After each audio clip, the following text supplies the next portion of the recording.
Welcome to the Weekend Review. It is Sunday, February 15th, 2026. Just a couple weeks until the Elimination Chamber, and we had several qualifying matches this past week. Title matches, the women's tag team title match with Iyo and Rhea retaining their tag team titles. We also saw Jade Cargill predictably retain against Jordynn Grace, as she has really, I think, pretty much guaranteed that she will be champion going into WrestleMania unless they make a dramatic shift.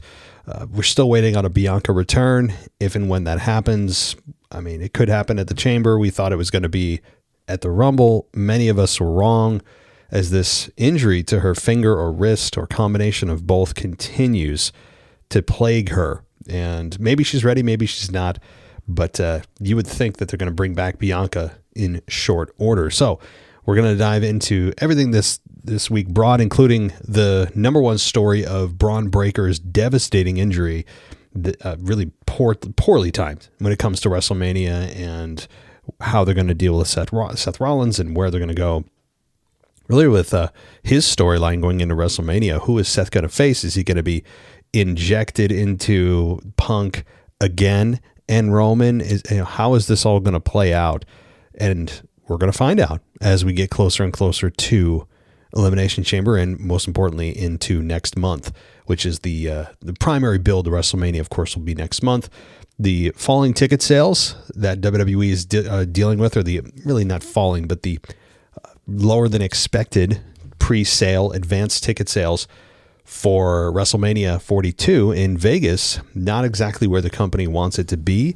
I've talked about that at length, and it appears WWE is actually going to be lowering the ticket prices for a short time, in somewhat of a defeat to fans, and somewhat of I think, bowing to the fans to really just lower the ticket prices. I don't think it's going to be for very long. It looks like the ticket prices that are going to be going on sale are only for a short time, so it's a little bit of a consolation prize for us, but we'll take a victory wherever we can get it when it comes to these prices. And what I understand is even the cheap seats were $700. You could not get there for cheaper than $700, and that's just one ticket for one night. I don't know if that has changed, but as of last look, that was where they landed, and it's absurd. It's a slap in the face to us, and I would encourage anybody who is on the fence about going into debt for this show, don't do it. Don't do it. I mean, yes, it's a memory, but it's a memory you're going to have to pay for a long time. So we'll see if that has any effect on the sales of the tickets. I would imagine it does have a little bit of a bump. But what's really going to change the whole situation for the company? Very simple. Bring big stars into the show for big matches. Now, that doesn't mean necessarily that we need to bring back Stone Cold or The Rock or the stars of yesteryear. That does help. Names help. Those household names that will forever be etched in the stone, the cornerstone of WWE, certainly will help. But I'm talking about maybe even just giving somebody who's an up-and-coming star a big opportunity to be in a big spot at WrestleMania. See who can catch fire in these last 8 weeks. You might catch lightning in a bottle. You never know. But you'll never know until you take that chance. Now we have an unannounced Brock Lesnar match. He is scheduled to be on Raw in a week, so we'll see where he lands. It could be with LA Knight. It could be Obafemi. Those seem to be the most likely opponents, with a very, very, very outside chance, one that's more of just in my dreams, of Stone Cold. That has been in my dreams for about 15, 20 years, and I think it will probably still stay there. So we'll have Brock Lesnar and his WrestleMania story continue to unfold as WrestleMania gets closer, and we'll see, I think, pretty much a confirmation of who he's going to work with next week on Raw. But let's dive in. I want to also let you know that Amanda, who normally does our SmackDown reviews, is having some serious issues where she's at with internet connection. So she'll be back hopefully next week with her SmackDown review. All right, let's dive into it. Let's dive into SmackDown, most specifically since we haven't gotten an official review yet. And this show opened with a shot of Cody, Rhodes, and Sami Zayn, Jacob Fatu, Aleister Black, and others on split screen shots of the WWE Women's Champion Jade Cargill. Everybody just kind of doing their thing, and Tiffany Stratton comes out, And she recalled qualifying for the Elimination Chamber and said 5 other women will hope to win, where she enters expecting to win. So not a long promo here before she gets interrupted by Nia and Lash Legend. And they talked about how Stratton got lucky last week, and Legend said Jax would win her qualifying match next week and go on to pin Stratton faster than she could say Tiffy time. And from here, the fans started to chant for Tiffany, and Jax said that they could save Stratton the embarrassment and take care of her tonight. Not a great segment, I got to say. And Tiffany Stratton does not come off very endearing. She's got a very shrill, not exactly an ASMR voice, if you know what I mean. She has a much more natural heel sounding voice. She's, I think, on the edge of turning heel, whether they want to or not. She does not feel very endearing. She's difficult to get behind at this point. And again, her voice is shrill. She acts immature when she's on the mic. I'm not liking this character if they're trying to push her as a face. It doesn't, to me, really fit the mold of what we would want it to be. And I think Tiffany's ultra talented in the ring, but as so many problems fit into of the category of just character problems, not in-ring problems, this is Tiffany's, I think, potential downslide into a heel role, again, whether she likes it or not. She's not getting an overly positive, unifying, let's go girl reaction. They're positive for her, don't get me wrong, I'm not deaf, but I don't think they're in a place where you want her to be if she's going to be challenging Jade Cargill. So, you know, even the same goes for this promo on the other side with Lash Legend and Nia Jax. Nia I've been complimentary of, begrudgingly, over the last 18 to 24 months since she returned and has pretty much reinvented herself. Lash Legend, I have said, felt like she belongs from the beginning, and she doesn't feel like she's, a star that's come up from NXT that doesn't really know her place yet and trying to find her footing. She feels like she has confidence. I believe that she believes what she's saying, but she still kind of comes off a little bit green on the mic. That's to be expected. The promo styles just generally, and this isn't a critique on either Tiffany, Nia, or Lash Legend, this felt very much like a rehearsed scripted promo, to kind of overuse a phrase that has been maybe the number one critique for WWE over the last 15 years. Just it feels very structured, very just too polished. Promos feel today just generally too polished, and this was just a very simple example of one. But let's move on.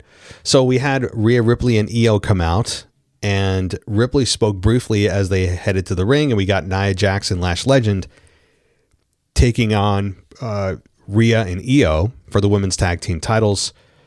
The match went 11 minutes with Rhea and Iyo retaining the titles because of an apparent double countout. Legend spears Ripley through the barricade into the timekeeper's area.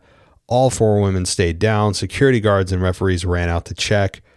A fine match. The women did fine. You have 4 women in here that are, you have a combination of youth and experience between those 4 women, and I think they did well.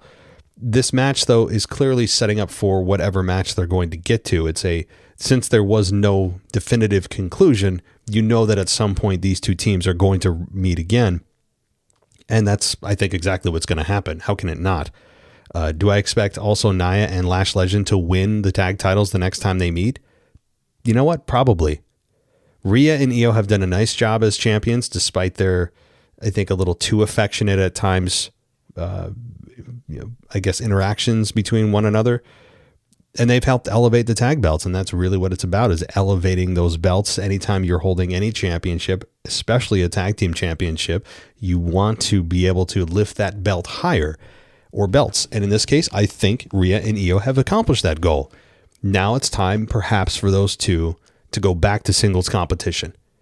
You know what that means is they're going to be competing for the women's championship, but that's kind of is what it is. You could also have them compete for a mid-card belt. You don't have to just shoot them right to the women's or WWE World Championships. You could have one of them or both chase the Intercontinental title for a while, chase the U.S. title for a while. Those are options. And since there's no true brand split that is bland, you can have that option where, one appears on Raw, the other's on SmackDown. There's no explanation because they gave up on that many, many, many months ago. That's maybe what you do instead of just catapulting them into the title picture. Despite the fact that that they are quality names, they're big names, they're stars. They've both held women's championships multiple times in the past. You also maybe want to utilize them in a position where they can elevate the belts that need help, which are always tag belts and the mid-card belts, which, US and Intercontinental. So those are options as well. They don't have to immediately go. But first things first. First things first is you got to have them split up as a team, and they haven't done that yet. It just feels like we're getting to the end, and that's good. I think I'm ready for that split. Doesn't have to be a violent split.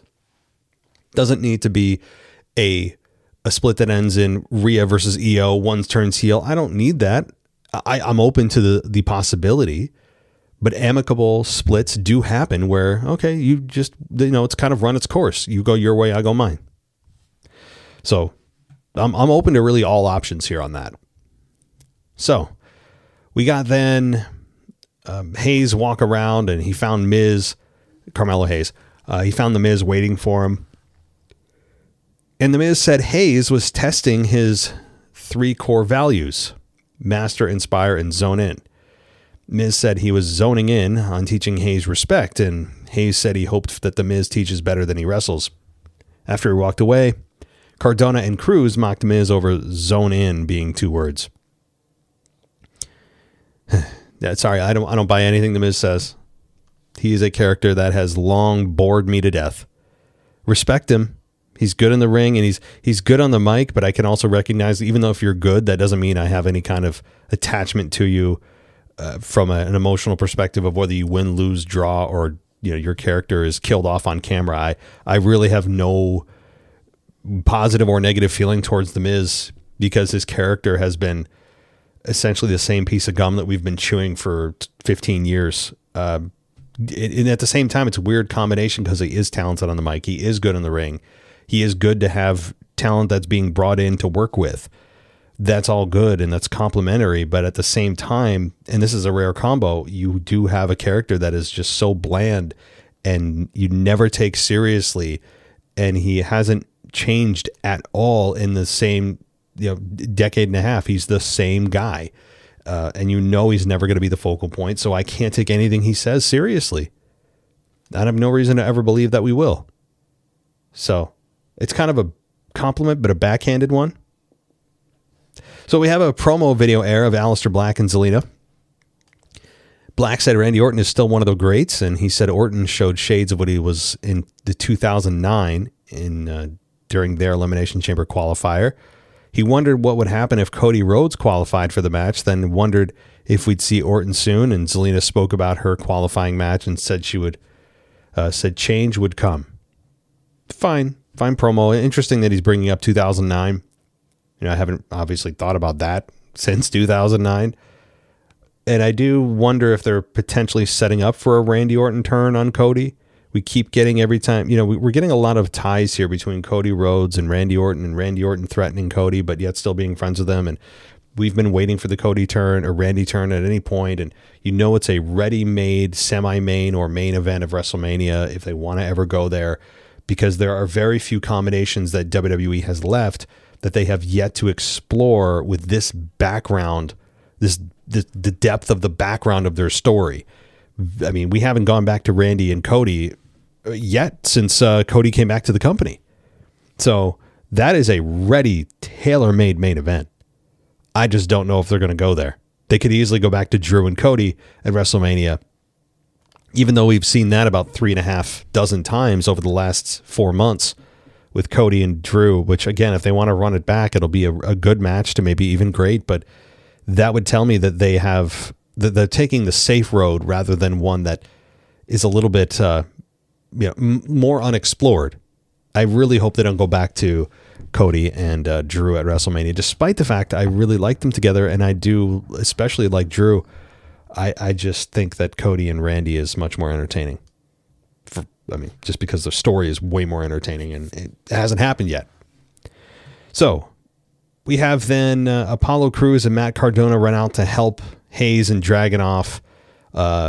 And Shinsuke Nakamura's entrance played. He came out to help the babyfaces, who cleared Solo and his crew from the ring, because we had Dragunov come out, and then Solo and his group comes out, and Hayes comes out. I mean, it was this, the babyfaces essentially on one side, the heels on the other. We have Shinsuke come out to realign himself with the babyfaces, and that's when Nick Aldis comes out and booked them all in a 10-man tag. He Teddy longed the segment here, as they say. So we had the MFTs take on Carmelo, Dragunov, Shinsuke, Apollo, and Matt Cardona. And the match went just under 15 minutes with the MFTs winning. Yes, the MFTs did win in this matchup in a 10-man tag match with Tama Tonga hitting Hayes with a cutthroat finish, getting the victory. That cutthroat finish looks horrible, by the way. That I think it doesn't look like much of anything. Just kind of like a body block or a tackle. It's not very pronounced. It's, to me, I get it. It's, the good thing is you can do it on anybody. You don't have to lift anybody up. Like, it's applicable to everybody. That's a plus. But I think it looks terrible just in execution. But that's my personal take on that. The finish, though, was Solo getting put down with the first 48. Hayes goes up for the finish, and then Tama pushed him off into the Samoan spike, and then Dragunov took out Solo, who then tumbled to the floor, and Tama, that's again when I said he hit Hayes with that cutthroat. So Tama Tonga here, the analysis I'm reading, and this is again from Pro Wrestling Net, credit to them, they think that they're giving Tama Tonga some wins as they set him up for a U.S. title match. It, quote, helps feel like the faction is more than just Solo with 4 minions. That said, I wish they would do more with Mateo. Well, yeah, that is certainly something they could do. Mateo does feel like a background character when he doesn't look like one. You do have still Solo and 4 goons, generally, but it is good to give anybody other than Solo some momentum, but we all know they don't even give Solo momentum at times. Long periods of time. They don't even give the leader of that group any kind of momentum, and this is, yes, a spin-off of the Bloodline, which is a spin-off of their own Bloodline 2.0. It's like a spin-off of a spin-off, and spin-offs usually don't work well. That has typically shown its ugly head, and really any example you can kind of think of, when you look at any spin-off of a group, it usually doesn't work well. Groups can evolve, but this is a clear spin-off. This is not the Bloodline in any sort of way. Other than Solo being the original tie, everybody else is new characters. So the MFTs also, we don't know much about them. They're in a lot of ways kind of like the Wyatt Six, where they dress up and try to make themselves look a little bit more deep than they actually are. But we don't know much about them. We know they like face paint and they do whatever Solo says, and that's kind of it. And it's got to be more than that. We've got to know more than that, and right now we don't. So Solo's group, I know the MFTs, again, I like the name of the group. Solo is a good leader, but they don't even give the leader of the group momentum, much less, trying to believe that they're going to give anybody who's a secondary character momentum. All right, but after the match, Solo held up the electric lantern and posed, and the lights went out, and the Wyatt Six did come out. I believe the whole group did. And they were shown on a spotlight while standing behind the seats. And Tessitore said that the Wyatts showed they want their lantern back. The whole thing's over a lantern. Really? If they really wanted the lantern back, why don't they just turn out the lights and grab it? If they have the power to turn off the lights, they have that mystical hocus pocus. Just turn off the lights and, one of those 6 members of the Wyatt Six can probably grab it. Or during the match. You could just dress up as a fan, do one of the classic hooded figures that they're such a fan of lately, and just grab it there. There's a million ways to get this lantern. I'm thinking too logically. I know it's pro wrestling, right? We got to do it in a dramatic fashion, an official fashion. But if this whole storyline is supposed to be something that I'm believing that is all over a lantern. Again, I understand it's all about Bray Wyatt, and it continues to be, which is not a good thing for the Wyatt Six anyway. Then this is weak sauce. You can't have the whole thing built on the lantern. Again, which is, I know, symbolic of Bray. I understand it's symbolic of Bray. We all miss him. We know how we all feel about it. At the same time, you can't have it built on a material object. You could say, oh, well, the belt's material, but the belt has inherent value. Championship belts in pro wrestling have an inherent value. Objects like this don't. Again, and we're still hanging on Bray Wyatt. That ship sailed, my friend. No disrespect to Bray, but you got to move on to something else that we're supposed to care about with these six. You have to. But they're not going to, I mean, seemingly they're not going to. The whole premise of this group existing is based on the premise that they are doing this as a tribute to Bray. Which was fine in the moment, and now we still haven't learned much of anything of any of them. Especially Uncle Howdy, which it's kind of sad. I mean, Bo Dallas is certainly capable of cutting good promos, and we still don't have much of anything from him, much less Joe Gacy and all the other essentially non-factors. So this is, it's a weird, I mean, in a way, the MFTs and the Wyatt Six have the same problem, and that is all of the side characters have absolutely no depth. And even the leaders of the group, which are Solo and Uncle Howdy, are pretty shallow themselves and don't have a whole lot of momentum going either. And this whole thing is built off of a lantern that is easily accessible if they wanted to get it back. Sorry to pour any cold water on this if you're somewhat interested, but again, they've got the visuals. The Wyatt Six, that's about all they've got going for them is, okay, they're still using Bray Wyatt's music to a point, and the lantern symbolic and all the rest. And they're trying to kind of drum up those feelings you have for Bray. But I don't want to be drumming up feelings about a guy that's not here anymore. I want to drum up feelings and I want to have feelings for a character that's in front of me. And I have trouble doing that when everything you're telling me is that I should be feeling something for a guy that's dead. Yeah. So, all right. We then have footage air of the Royal Rumble of Charlotte accidentally eliminating Alexa. And backstage, Charlotte then approaches Bliss, and she said she's really sorry about what happened in the Rumble. Bliss said Jax eliminated her, not Flair, and Bliss said Flair, and Flair agreed that it was Galentine's Day. God, I hate that. Flair said that Bliss asked to be her Valentine, and she gave her black roses and an autographed photo. Flair said her best present was that she would be at ringside during her Elimination Chamber qualifier. She said she's going to woo her. Again, too cute, too promoted, or too produced. That's the way all wrestling promos are now, and it makes the show feel so much less organic. However, Bliss and Charlotte do have some really good chemistry. They've been a really good addition to the tag team division that has got a hell of a boost over the last 6 months.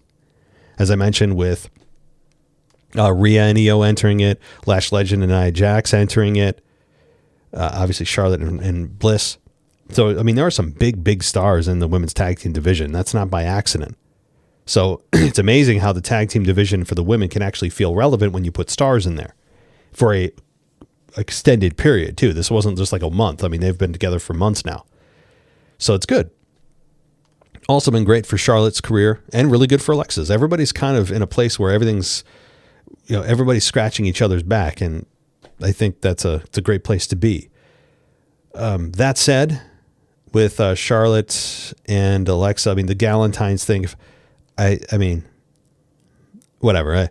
The Galentine's thing, I think is, whenever you try to rebrand a day that you want to rebrand because otherwise it'll make you feel sad about yourself, you need to come back to reality and just kind of, you can't rebrand it, right? You can try, you can pretend, but that's not reality, Oh, Galentine's Day. It's not, no, like it's Valentine's Day. Like it's a play on words, and I understand it. It's about girls getting together and loving each other. No, that's actually not the purpose. And you can't just repurpose it because you want to, and it'll hurt your feelings if it doesn't. Like that's not how the world works. Galentine's is not a thing. You can pretend it is. You can say it a million times and it still won't be true. And that goes for anybody trying to rebrand any holiday for any other purpose other than what it's intended for. It's not how the world works. No matter how much your tummy hurts or how offended you pretend to be or how many times you say it, it's not going to actually change reality. So, all right, I'm getting off wrestling. Let's move on. Nick Aldis spoke inside his office with Damian and R-Truth, and Aldis informed Priest that he would face Carmelo Hayes and Trick Williams in a chamber qualifier on next week's show.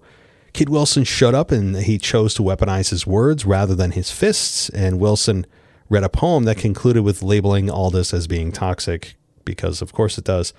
Aldis, Priest, and Truth laughed, and Wilson said Priest lacks emotional intelligence and couldn't enjoy a poem from the only real man in the room. Truth read a poem of his own and said, "Violets are blue, roses are red. Did y'all see last week when Obafemi put Kit on his head?" And he says he's a real man. You can't even go, "I think you lost your manhood because I see a camel toe." Oh, God. Yeah. Wilson called him toxic and then stormed away while Aldis and Priest laughed. I mean, that was pretty fun. That's R-Truth right there. That's R-Truth. Not Ron Killings against the world that they did nothing with and no one wanted or asked for. This is the R-Truth that we want. This is the R-Truth that the fans revolted against when he was let go by the company. And they brought him back because of essentially PR. They didn't want to bring him back. They let him go. His contract expired. They didn't renew it and they let him go. And I think WWE is very begrudgingly brought him back because they didn't have any plans for him after he came back. He essentially did nothing. Remember, he turned like angry and almost heelish. And all the fans are like, no, like, why would you change his character? Who he was when he left is exactly why we got mad of when he was let go. Don't bring him back and ask him to change. The fans never asked R-Truth to change character. Who he was is what we loved. So it was bizarre. He comes in, he shaves his head, and he's our Ron Killings, and he looked like he aged 20 years, and we're like, what is going? No. So this is R-Truth. Yeah, he doesn't always have to be a comedy act. I still argue that R-Truth, even if it's a week or 2 weeks or a day, if he wins the world title, the fans would go crazy. I really believe that. Yeah, again, I don't think it'll happen, but it would be a fun moment if it did, to give R-Truth a world title moment. I mean, R-Truth is going to be in the Hall of Fame. You can just feel it. You know it because of his character and how long he's been with the company. But I think that there probably won't be a bullet point on his resume that says world champion. Unfortunately, he deserves it. He deserves that moment. He doesn't, again, I'm not advocating for him to headline WrestleMania or even a PLE as world champion. Again, even if it's for a night or 2 nights, if he wins it, say he wins it on a Saturday night main event or something after WrestleMania, you know, you can kind of play a little bit around. You can shuffle things around a little bit. You can, you know, especially maybe like June, July timeframe before SummerSlam, have him in a Saturday night main event where he's the complete underdog. You know, he's not going to win, or at least the fans think that. And then bam, R-Truth wins the title. And then on Monday night, he drops it again. Who cares? He had the moment. He can say he was world champion. R-Truth winning the world title would be a massive moment. The fans would go crazy. They wouldn't believe it. I think they're missing a real feel-good moment for him. And there really is no damage done here. Because no matter who is champion, if they get it back in 2 days, who cares? That's how I would book it. Win him on a Saturday. They have a main event on Monday night where he loses to the champion or the previous champion. The heel gets their belt back and, you know, you move on. I think Ron Killings is owed that moment. And again, these comedy segments are good. He's one of the very few men on the roster that are really good at comedy. And that's a tribute to him. And I applaud him for that. And in ring, he still looks like he is 25 years old somehow. And credit to him on that for staying in enough shape and taking care of his body to be able to perform like that. But I think there's a moment that's bigger for him. And I want just a 48-hour reign from R-Truth would put a cherry on a very unique career. It would, I think, be the capstone for him. I've been saying that for years. Do I think they'll do it? If you really press me, no, I don't. But there's not a good argument against it. There really isn't. If there's no harm, no foul, heel loses it. 2 days later, they get it back. Why not? I mean, you had a John Cena win the Intercontinental title for how many few days he held it, and you all knew that he was going to drop it again prior to him having his last match with Gunther. I mean, again, there is a precedent for that. Titles have been used simply to add a bullet mark and a bullet check mark to somebody's resume. So, I mean, it just happened. So, hey, I think that that's my case. I'm sticking to it. R-Truth deserves a 48-hour, or I mean, again, unless they want to go longer, but I think he at least deserves a 48-hour title reign and that moment with the fans. Okay, so I didn't expect to be talking about R-Truth that long. So that's the next match here. We have Alexa versus Julia versus Zelina in a triple threat qualifier for the Women's Chamber. We had this go 11 minutes and 20 seconds. Alexa Bliss beats Zelina and Julia. The finish was Julia hitting a Northern Lights suplex on Bliss. Zelina breaks it up. Zelina then sent both opponents to ringside, and she got up to run the ropes, but Bliss returned to the ring and put her down with Sister Abigail and got the victory. So now, who is in the chamber for the women? The updated graphic that was shown was Tiffany, Rhea, and Alexa. So we have half of the pods filled in that chamber match. So I think, I mean, look at the matchup here already. You got three huge names: Tiffany, Rhea, and Alexa. Biggest names you could have really put out from the matches they had. So, I mean, this is going to be fun. It's going to be when you have the full card here for both the men and the women, there are going to be, I think, some tough decisions for fans to make, because you're going to have some big names on both sides where you could make a case for more than just one person. And that's always fun. Okay, backstage, Jordynn Grace welcomed Tiffany back, and Stratton said things were a little different because as much as she wants to beat Jade, she wouldn't mind seeing Grace beat her. And Grace said that when she wins, she wouldn't mind seeing Stratton at WrestleMania. Yeah, LOL. Sorry, Jordynn. LOL. No chance. We all knew it. But that's fine. I've said this before, and so many people get mad about matches, especially title matches, that you know the winner. You just know it. You know it. You know it. That you know that you know it. And you know who's going to win, at least maybe not win, but retain. Because sometimes you can lose a match and retain. So you know who's going to end up with the belt at the end of the match. And when you have those matches like that, you may get a shocker of shockers where, oh my God, wait, no, something crazy happened and you got the opposite result. You ended up getting the person who you thought for 100% certainty who's going to lose the match wins it, and vice versa. That can happen. But more often than not, when you know the victor, what you have to do is change how you're looking at the match.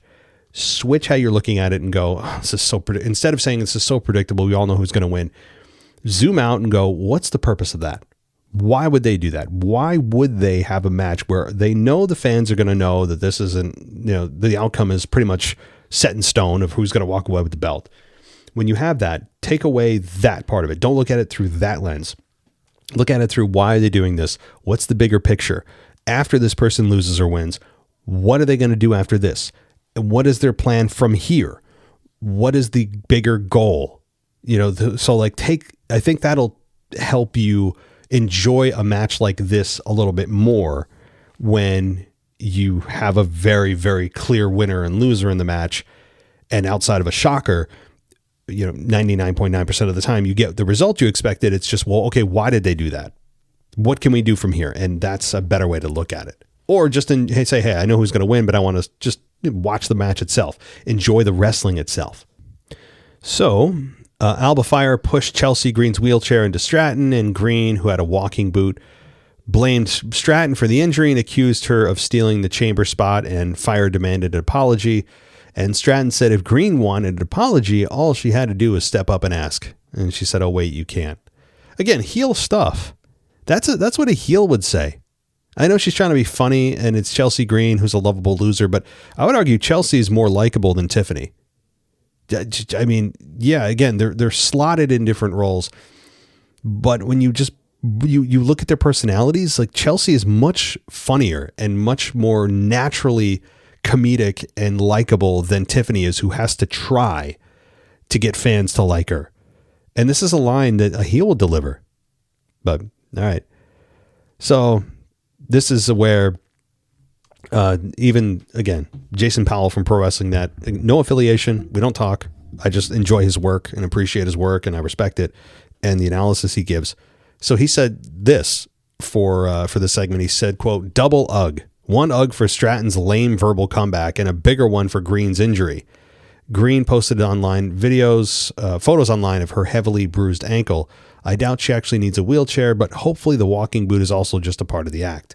For those who missed it, Green released a photo on social media of her heavily bruised ankle, which forced her to miss Saturday's AAA event in Mexico.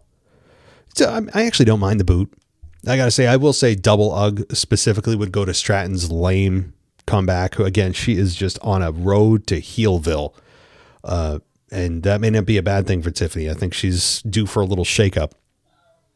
But when it comes to Chelsea, I generally don't have any issues with what she does in the ring and her acts and her kind of cowardice, but standing behind those that are supporting her, being the big mouth, but she can't back it up. I actually don't have an issue with that. Okay. Backstage, Sammy spoke with Rey Fenix about Trick Williams, and Fenix was about to head out for the match, but Zayn stopped him. And Zayn said the words Fenix said while he was down and out last week meant a lot to him, and he would carry them into the Chamber qualifier. So Fenix comes out, and we have Trick Williams versus Rey Fenix. The match went 12 minutes, where Trick beats Rey in a really good match. I mean, this was a very athletic. I mean, this was a show. They put on a show. Because these two men are incredibly athletic. I could watch them wrestle for 40 minutes. The finish was Fenix going up for a moonsault, and he had to land on his feet because Trick moved, and then Rey ran the ropes, ducked an elbow, and he then got hit with the Trick shot and Trick got the victory, Trick Williams. So, good match. Trick Williams continues to show what he can do in the ring, which is just pretty much anything. Pretty much anything. Rey Fenix also is a nice counter to Trick, who is nearly as athletic as Trick is. Okay, then we have let's see here, some backstage stuff of Jordynn Grace video package air, a Jacob Fatu promo video air, and he said that he would win his qualifying match. And he'd been locked up before, but the only difference is that between that and the Elimination Chamber is that there wasn't a WrestleMania sign to point to. Oh my God. Sorry, Fatu is not exactly doing it for me, but I will give them credit for giving him any kind of promo time, but he needs it. So many men and women need promo time. They need those live minutes to connect with fans in a way that's not so polished and cute, and everybody hits their taglines at the right moment. You can tell it's very episodic and almost like you're watching a sitcom. I want to feel that what I'm seeing is at least, off the cuff and a little organic, and not so, hey, I'm reading the lines that are in my brain right now. Did I deliver them okay? And I got to hit my spot at the right time. Ooh, my little zinger that you can tell is not organic. Like, there are very few men that feel that way. Yes, a lot of women too, but the few that do, I would say Drew is great. Obviously, Punk doesn't feel like he's reading off of a script. There are some others. Cody at times has that as well.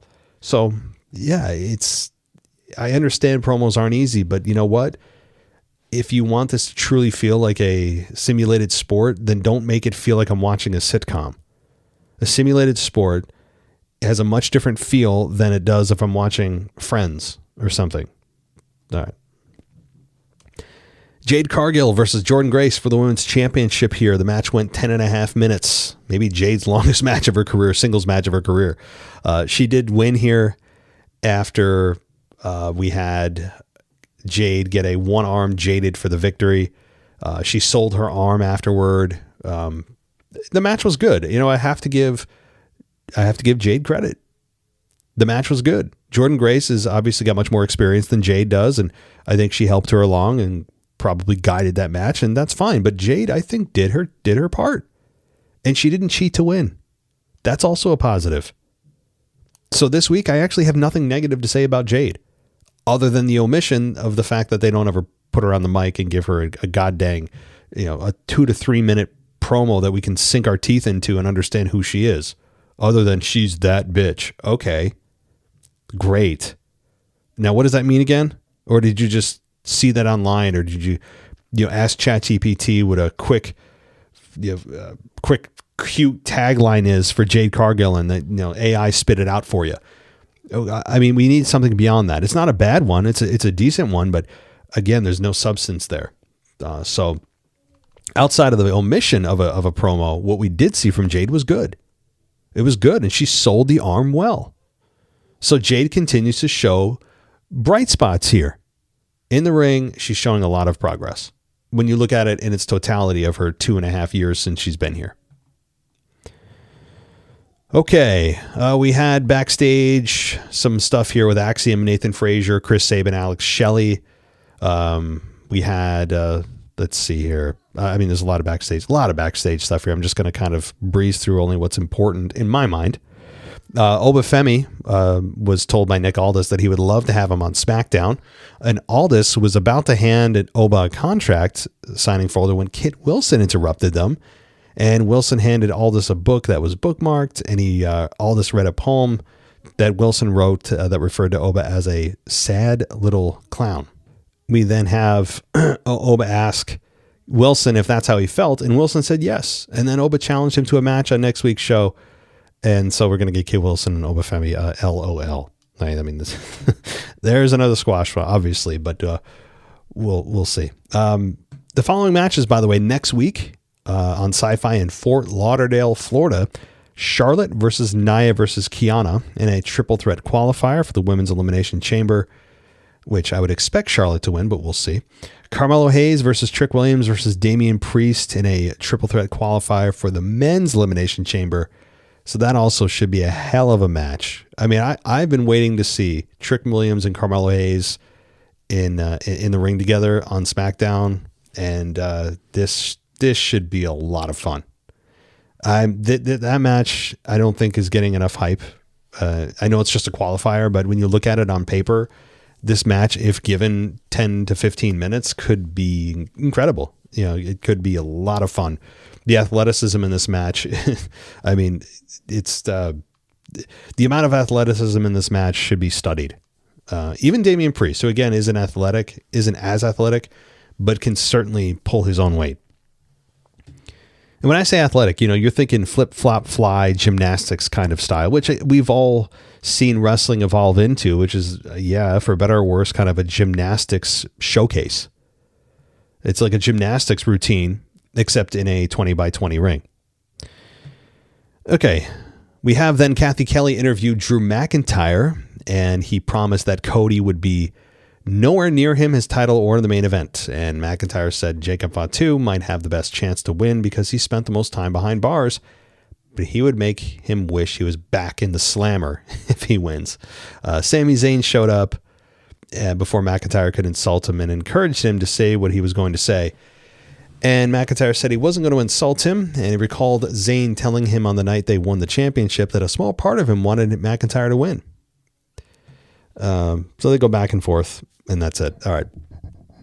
So we get Cody, Fatu, and Sami in a triple threat qualifier for the men's chamber match, and the match went 22 minutes. I mean, this was a lengthy match for a TV match, and Cody Rhodes wins. So Cody Rhodes is in the chamber. The finish was McIntyre hitting Cody with a Claymore. He pulled Zayn on top of Cody, but Cody still kicks out. McIntyre returned to the ring, threw a few punches at Cody, but Zayn hits McIntyre with a haluva kick. And then Cody hit Zayn with a crossroads and pinned him.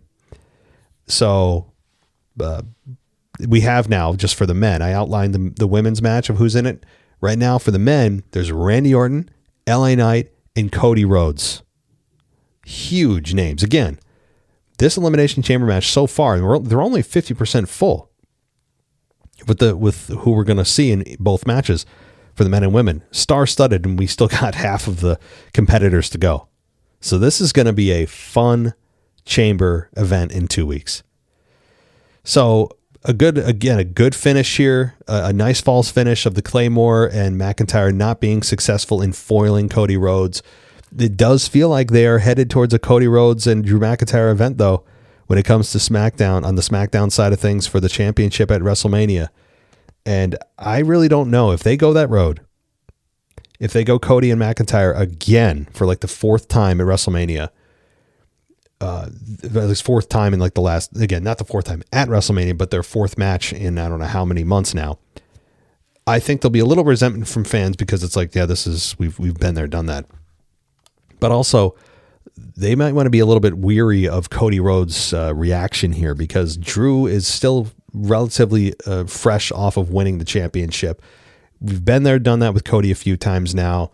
His championship runs have not exactly been exciting when you look back at them. The road to the championship is a lot of times more exciting for the babyface than it is actually winning it and holding it.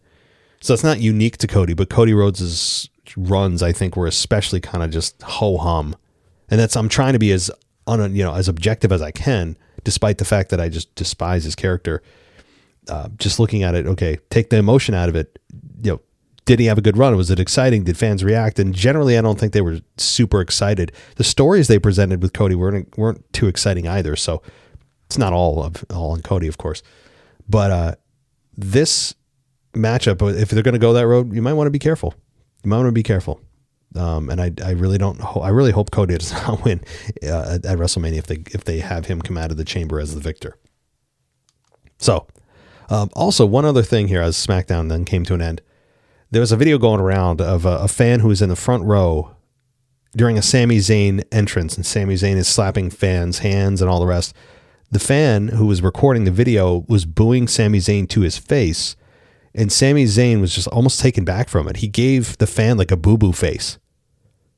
I mean, it's just, and some of the comments are like, it's not that serious, bro. It's like, it's not, but Sami Zayn, he doesn't, I don't know. Sami Zayn, I've got a lot of personal feelings about things he does, as you know, on the show, because Sami Zayn makes it public about some of the other things than wrestling that he does and talks about and believes in. So I think that at least on this show opens the door a little bit to talk about those things because he talks about those things. So Sami Zayn, again, he is an interesting character. Behind the scenes, I think we would never get along. Not that we ever would need to, but I'll just leave it at that because I'll dive into stuff that's not wrestling. So I'll leave it there. Thank you, everybody, for joining me here on the WWE podcast. I know it's much more of a SmackDown review than anything, but running up against time, I'll be back in a few days with your Tuesday Raw review. And then we're off into the races next week with the Chamber. So should be a lot of fun. And I'm sure much more news will come out about Bron Breakker's injury and if we'll see him again. And Brock Lesnar's opponent revealed next week for WrestleMania. And so we'll see if any returning stars maybe make their presence known for WrestleMania, because I don't think it'll happen this month, but if we get into like early March and we hear rumblings of things and, you start to see the stars align and WWE's like, hey, we got to sell more tickets. Don't be surprised if you see a legend or two come out of the bullpen, so to speak, for a match, for a big payday and for WWE to sell tickets, because they desperately want to sell out WrestleMania and not have those empty seats that just are toxic to them. So, all right, everybody, thank you so much. If you want to go ad-free, patreon.com/WWE podcast. Again, go ad-free. And right now is the only time for the next week that we have an ad-free 50% off sale. Use code CHAMBER to get 50% off your first month. Again, that sale ends real soon. Then it's going to go back to regular pricing through WrestleMania. So that's it. Thanks, everybody. We'll talk soon. Thanks for listening to the WWE podcast. Don't forget to subscribe on your favorite podcast app so you don't miss a show, or head to WWEpodcast.com. And for all of these shows ad-free, head over to patreon.com/WWE podcast. Until then, we'll see you next time.